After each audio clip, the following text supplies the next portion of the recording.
Bintang terkenal ini tak sengaja bertemu dengan gadis yang dicintainya sejak kecil. Dia menghampirinya lalu melepas maskernya. Ketika teman gadis itu melihatnya, mereka sangat terkejut. Mereka tahu bahwa dia adalah aktor terpanas saat ini. Wanita itu juga ingat bahwa dia adalah teman masa kecilnya.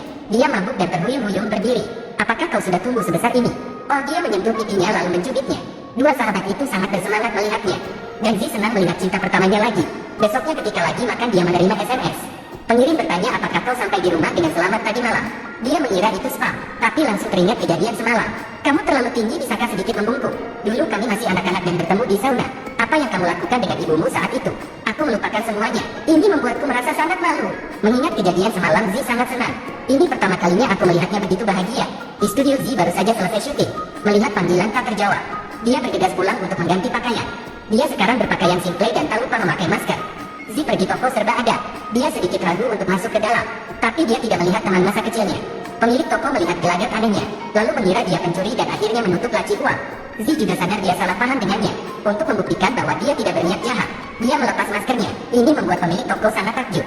Dia mengenali bahwa Zi adalah aktor terkenal. Juga dengan sopan menyapanya kembali. Tepat pada saat ini Gumi keluar dari gudang. Melihat Dumo membawa barang, Zi bergegas membawa barang-barangnya. Pemilik toko khawatir sekarang. Apakah kamu tidak tahu siapa dia? Ya Tuhan, apa yang harus saya lakukan? Karena si aktor film terkenal dua orang itu melompat dengan penuh semangat. Setelah selesai Zi menghampirinya. Saat itulah pemilik toko terkejut. Ternyata kalian berdua berteman. Karena itu dia mengajak mereka untuk makan malam di tokonya. Namun tak disangka Zi langsung menyetujuinya. Di meja makan Gumi terlihat sangat ramai. Pemilik toko sedikit tidak senang. Pada saat ini saudara perempuannya mengajak semua orang berfoto. Kemudian dia mengunggahnya di media sosial. Namun hal ini menjadi masalah. Karena sejumlah besar penggemar menuntut untuk menyingkirkan mereka. Karena itu manajer dengan cepat datang untuk membawanya pergi. Keesokan harinya Gumi diikuti oleh stalker Z. Gumi masih membersihkan meja seperti biasa. Tanpa menyadari mereka sedang memperhatikannya. Mereka perlahan mendekatinya. Sebelum Gumi bereaksi, dia memukulnya dengan tongkat dari belakang. Gumi jatuh dan pingsan. Untungnya pemilik tiba tepat waktu untuk membawanya ke rumah sakit.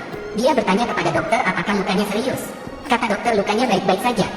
Hanya saja dia menderita enteritis akut. Kepalanya yang dipukul, tapi mengapa usus besar pecah? Berdasarkan pengalaman saya berasumsi itu adalah kepala besi. Keesokan harinya Zi masih tidak tahu apa-apa. Dia menjenguk Gumi dengan membawa sekeranjang bunga kembang sepatu favoritnya. Zi bertanya mengapa kau terluka. Setelah mendengar pertanyaan itu, Gumi mengganti topik pembicaraan. Apakah kamu masih ingat saya menyukai kembang sepatu?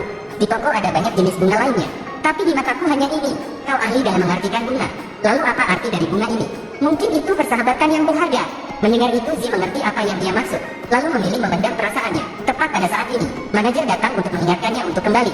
Zi harus mengucapkan selamat tinggal. Kemudian berjanji akan kembali malam ini. Tapi di malam hari pacar pemilik toko datang. Dia mengatakan aku dengan pacarku sudah saling kenal selama 3 tahun dan tidak pernah bertengkar. Sampai kau muncul kami sering mengalami konflik. Aku berharap agar kau berhenti bekerja di toko. Mendengar itu Gumi merasa sangat bersalah. Pada saat ini Zi datang. Melihat bahwa Gumi sedang bermasalah, Zi langsung mengusir wanita itu. Apakah kau membutuhkan saya untuk mengantarmu keluar? Tidak perlu, saya akan pergi sendiri. Wanita kaya melihat putrinya jatuh cinta dengan lelaki miskin. Dia segera mengirim utusan untuk memeriksa identitasnya. Hasilnya tidak terduga, dia hanya pemilik toko serba ada biasa. Bagaimana dia bisa menerimanya? Jadi dia langsung pergi ke toko serba ada, menghabiskan uang untuk membeli banyak barang, dan meminta untuk mengantarkan barang ke rumah. Tak disangka saat ini pacarnya juga muncul. Melihat pacarnya dia ketakutan akan ketahuan oleh ibunya. Sang ibu melihat ini lalu mengeluarkan uang receh untuk mempermalukan dia di depan putrinya. Mereka masih tidak berbicara, merasa takut pacarnya kehilangan muka. Dia terpaksa melepaskan harga dirinya dan mengambil uang itu. Lalu dia meninggalkan tempat yang tidak pantas untuknya. Ketika ibu melihatnya pergi, dia segera meminta pekerja membuang barang-barangnya. Di mobil Daewin berusaha untuk tidak menangis. Martabat seorang pria telah diinjak-injak secara brutal. Dia berkendara ke pantai. Yang menyakitinya bukanlah penghinaan ibunya, tetapi pacar yang sudah dikenalnya selama 3 tahun.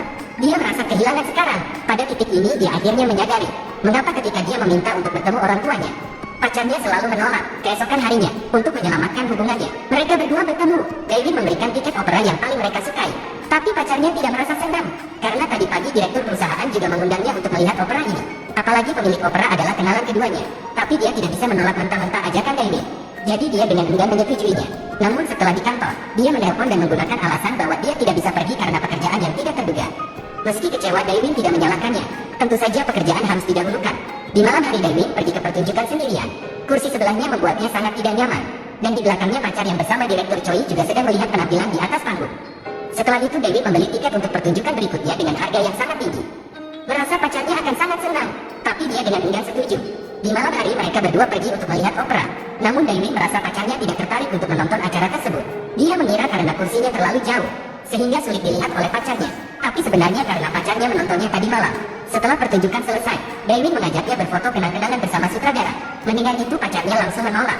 Karena sutradara adalah kenalannya, tapi Daewin langsung menyeretnya ke bilik foto. Pacarnya sangat malu saat ini. Dengan cepat dia mengambil topeng untuk menutupi wajahnya.